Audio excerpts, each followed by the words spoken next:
John chapter 7 verse 33 for 36-33 Then said Jesus unto them, Yet a little while am I with you, and then I go unto him that sent me. 34 Ye shall seek me, and shall not find me, and where I am, thither ye cannot come.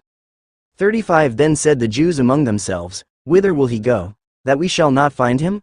Will he go unto the dispersed among the Gentiles, and teach the Gentiles?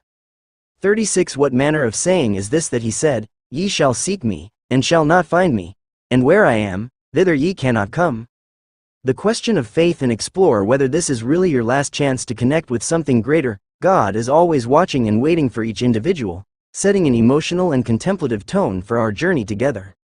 Many people struggle to recognize their spiritual journey, feeling distant from God and unsure of how to reconnect. Life's challenges and distractions can make it difficult to hear God's voice, leaving us feeling lost and alone. Our daily routines and responsibilities can be overwhelming, causing us to neglect our spiritual well-being. In these moments, it's easy to feel like God is far away, and we're left to face our struggles on our own. The distance between us and God can feel insurmountable, making it hard to know where to start in rebuilding our connection. Luke chapter 7 verse 47-47 Wherefore I say unto thee, her sins, which are many, are forgiven, for she loved much. But to whom little is forgiven, the same loveth little. Personal stories of faith and spiritual growth can be powerful reminders of God's presence in our lives. For some, a moment of crisis or hardship may have led to a deeper understanding of God's love and guidance. Others may have experienced a sense of peace or comfort in the midst of chaos, knowing that God was with them. These experiences can be life-changing, helping us to see that God is always working in our lives, even when we're not aware of it. By sharing our stories and listening to the experiences of others, we can begin to see the many ways God is at work in the world.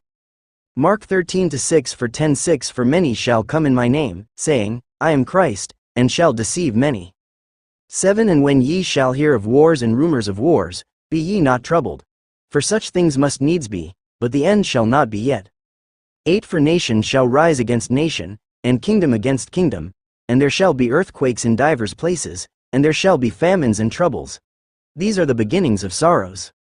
9 But take heed to yourselves. For they shall deliver you up to councils, and in the synagogues ye shall be beaten. And ye shall be brought before rulers and kings for my sake, for a testimony against them. 10 And the gospel must first be published among all nations.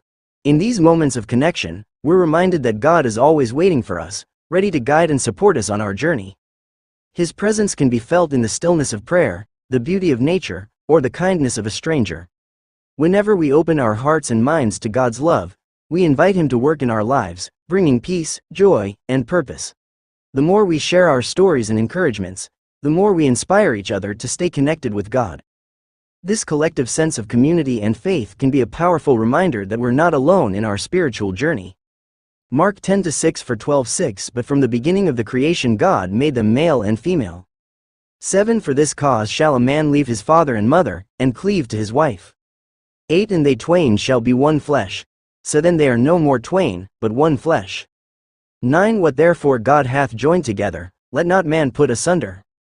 10 And in the house his disciples asked him again of the same matter. 11 And he saith unto them, Whosoever shall put away his wife, and marry another, committeth adultery against her. 12 And if a woman shall put away her husband, and be married to another, she committeth adultery. There comes a moment when we're faced with the urgency of making a spiritual connection, a moment that can change the course of our lives forever. It may be a scripture that resonates deep within our souls, a quote that speaks directly to our hearts, or a moment of revelation that sheds new light on our understanding of God. Whatever the catalyst, it's a wake-up call to re-examine our priorities and seek a deeper connection with something greater. This realization can be both exhilarating and terrifying, as we confront the unknown and consider the possibilities of a life lived with purpose and meaning. As we stand at this crossroads, we're reminded that every moment is an opportunity to choose God, to choose love, and to choose life. The question is, will we take the leap of faith and see where it leads us?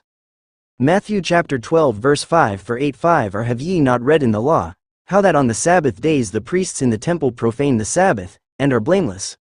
6 But I say unto you, that in this place is one greater than the temple.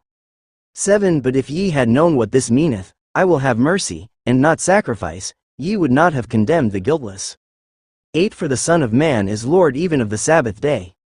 The significance of acknowledging God's presence in our lives cannot be overstated, as it's the foundation upon which our spiritual journey is built. It's never too late to reach out and reconnect with God, to seek His guidance and support in our lives. No matter where we are or what we've been through, God is always waiting for us, ready to welcome us back with open arms. Matthew chapter 7 verse 2 For 5:2 For with what judgment ye judge, ye shall be judged, and with what measure ye mete, it shall be measured to you again. 3 And why beholdest thou the mote that is in thy brother's eye, but considerest not the beam that is in thine own eye? 4 Or how wilt thou say to thy brother, Let me pull out the mote out of thine eye, and, behold, a beam is in thine own eye? 5 Thou hypocrite, first cast out the beam out of thine own eye, and then shalt thou see clearly to cast out the mote out of thy brother's eye. If you've had a moment where you felt God's presence or guidance, share your story with us in the comments below. Let's inspire and encourage each other to stay connected with God, and don't forget to check out our next video for more on spiritual growth and connection.